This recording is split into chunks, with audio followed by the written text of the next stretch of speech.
दोस्तों, अयोध्या का राम मंदिर दुनिया के करोड़ों सनातन धर्मियों के लिए सबसे बड़ा तीर्थ स्थल है और करीब 500 साल के लंबे इंतजार के बाद अयोध्या की पावन भूमि पर भगवान श्री राम और देवी सीता का घर यानी राम मंदिर अब अपने भव्य उद्घाटन के करीब है।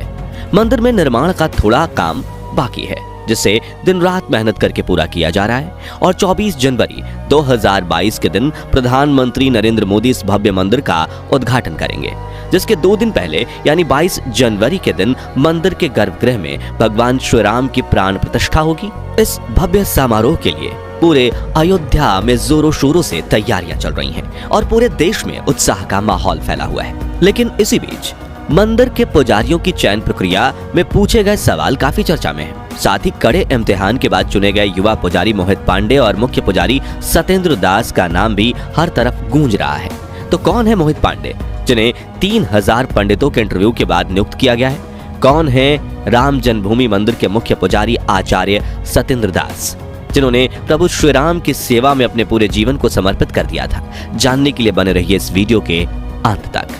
दोस्तों, इतने भव्य मंदिर के पुजारी के पास कई गुणवत्ताओं का होना जरूरी है, जैसे कि वो भगवान श्री राम की सेवा के लिए खुद को समर्पित कर दें, उन्हें सनातन धर्म के बारे में पूरी जानकारी हो और सबसे जरूरी मंदिर में रोजाना होने वाले हर कार्य के लिए वो अनुशासित हो वगैरह। ऐसे में राम मंदिर के लिए सही पुजारी को नियुक्त करना सरकार के लिए सबसे बड़ी चुनौती थी, जिसके लिए उन्होंने कड़ी भर्ती प्रक्रिया की शुरुआत की थी।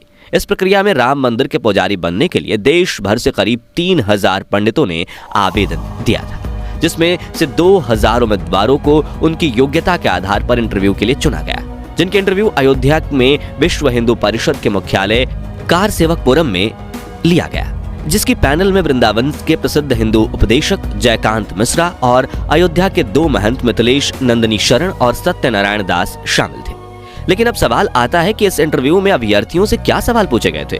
तो आपको बता दें कि इस इंटरव्यू के दौरान भगवान राम की पूजा अर्चना से जुड़े कई सवाल पूछे गए थे, जैसे कि रामानंदीय परंपरा क्या है, संध्या वंदन क्या है, इसकी विधि क्या है, इस पूजा के मंत्र क्या है, इसके लिए कर्मकांड क्या है और भगवान श्री राम की पूजा के लिए कौन कौन से मंत्र हैं वगैरह। इन सवाल के जवाबों के बाद पैनल ने मेरिट लिस्ट बनाई और 20 पुजारियों का चयन किया गया था। हालांकि ये सभी पुजारी राम मंदिर में सहायक पुजारी बनेंगे, क्योंकि मंदिर के मुख्य पुजारी का स्थान तो आचार्य सत्येंद्र दास को ही दिया गया है, जिनकी बात हम आगे वीडियो में करेंगे। लेकिन उससे पहले इन 3000 में से सिलेक्ट हुए 20 पुजारियों की बात करें तो इनमें से मोहित पांडे का नाम काफी चर्चाओं में है, क्योंकि लखनऊ के इस युवक की उम्र भले ही कम है, लेकिन सनातन धर्म को लेकर इनका ज्ञान अव्वल दर्जे का है और शायद मोहित पांडे को ही आचार्य सत्येंद्र दास का दाहिना हाथ बनाया जाएगा। सीतापुर के रहने वाले मोहित ने दुग्धेश्वर नाथ विद्यापीठ में 7 साल तक सामवेद की शिक्षा ली है, जिसके बाद वे आचार्य की पढ़ाई के लिए तिरुपति चले गए थे और आचार्य की डिग्री मिलने के बाद वे पीएचडी की तैयारी भी कर रहे हैं। इसी बीच उन्होंने राम मंदिर के पुजारी के लिए भी आवेदन किया था, जिसमें उनका चयन हो गया है और अब उन्हें 6 महीने की ट्रेनिंग के लिए भेजा गया है, जहां उन्हें अपनी जिम्मेदारियों को सटीकता और निष्ठा से निभाने के लिए तैयार किया जाएगा। साथ ही इस दायित्व को पूरा करने के लिए उन्हें सभी जरूरी संसाधन भी उपलब्ध करवाए जाएंगे। दुग्धेश्वर नाथ मंदिर के महंत नारायण गिरी ने कहा है कि यह पूरे जिले के लिए गर्व की बात है। मगर इस बीच सोशल मीडिया पर मोहित की तस्वीर के साथ कुछ ऐसा हुआ जिससे पूरे देश की जनता गुस्से में है। दरअसल अयोध्या के राम मंदिर के पुजारी के रूप में नियुक्त किए जाने के बाद मोहित की तस्वीर वायरल हो रही थी। तभी गुजरात के रहने वाले कांग्रेस नेता हितेंद्र पिठाड़िया ने सोशल मीडिया पर मोहित की फर्जी अश्लील तस्वीर वायरल करके लिखा था कि क्या इसको अयोध्या राम मंदिर का पुजारी बना रहे हैं, जिसके तुरंत बाद सोशल मीडिया पर इस नेता के खिलाफ विवाद शुरू हुआ और अहमदाबाद साइबर क्राइम की टीम ने पिठीडिया के खिलाफ मामला दर्ज किया और तुरंत अहमदाबाद के वेजलपुर से उन्हें गिरफ्तार भी कर लिया गया। आपको बता दें कि पिठीडिया पर मोहित की फर्जी अश्लील वीडियो शेयर करने का आरोप है और गिरफ्तारी के तुरंत बाद उनके अकाउंट से इस फर्जी पोस्ट को डिलीट कर दिया गया है। मगर सवाल वही है कि कुछ लोग इतने नीचे कैसे कर सकते हैं कि सरकार के खिलाफ बोलने के लिए इतने पवित्र स्थल से जुड़े व्यक्ति के चरित्र पर ही उंगली उठा दें। ये वाकई में तुच्छ हरकत है। खैर, बात करें राम मंदिर के पुजारियों की, तो मुख्य पुजारी के अलावा जिन 20 सहायक पुजारियों को नियुक्त किया गया है उनकी उम्र 20 से 30 साल के बीच है। वहीं इन सभी को 6 महीने की कठोर ट्रेनिंग भी दी जाएगी। और वेतन की बात करें तो नियुक्ति के बाद मंदिर के मुख्य पुजारी को 32,900 रुपए और सहायक पुजारी को 30,000 वेतन मिलेगा। इससे पहले यह वेतन मुख्य पुजारी को 25,000 रुपए और सहायक पुजारियों को 20,000 रुपए था।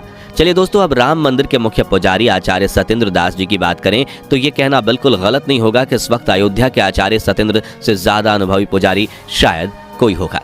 83 वर्षीय आचार्य जी पिछले 65 सालों से अयोध्या में रहते हैं, मगर रामलला के साथ उनका लगाव बचपन से ही है। वह अयोध्या के एक छोटे से आश्रम में निवास करते हैं और उन्होंने अपना पूरा जीवन प्रभु श्री राम की सेवा में अर्पित कर दिया है।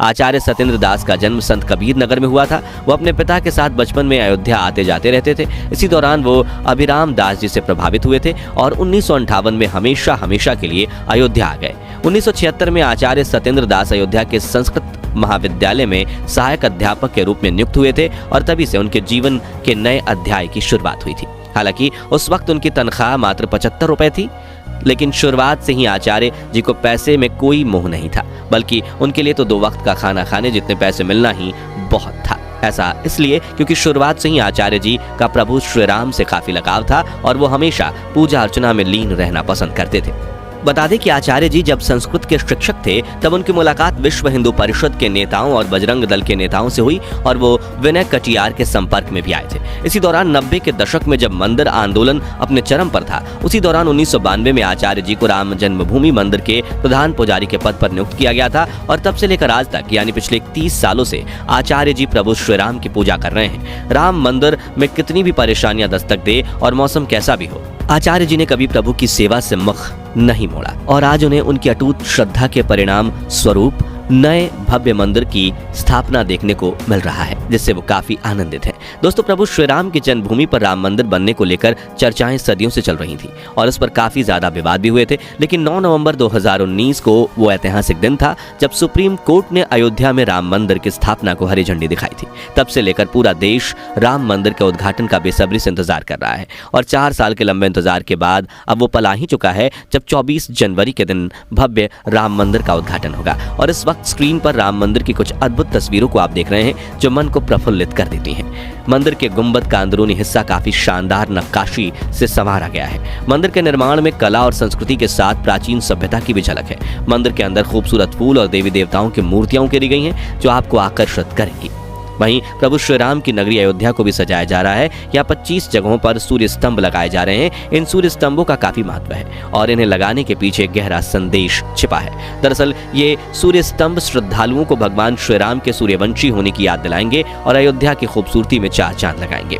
खैर, अब तो हमें 22 जनवरी का ही इंतजार है जब राम जन्मभूमि मंदिर में रामलला की प्राण प्रतिष्ठा की जाएगी, जिसके बाद राम नंदी पूजा पद्धति से भगवान श्री राम की पूजा आराधना की जाएगी। साथ ही हनुमान चालीसा की तरह ही राम जी की स्तुति के लिए नई पोथी यानी किताब पेश किया जाएगा, जिसकी रचना हो चुकी है और उसे अंतिम रूप देने का काम चल रहा है। दोस्तों, अगर आप भी हमारी तरह राम मंदिर के उद्घाटन को लेकर काफी खुश हैं तो कमेंट में जय श्री राम जरूर लिखें और वीडियो पसंद आया हो तो इसे लाइक और शेयर जरूर कीजिए। साथ ही ऐसे ही सच्चे और अच्छे वीडियोस देखते रहने के लिए हमारे चैनल को सब्सक्राइब करके पास वाली घंटी जरूर बजा दीजिए और फेसबुक पेज को फॉलो करना मत भूलिए। जय श्री राम।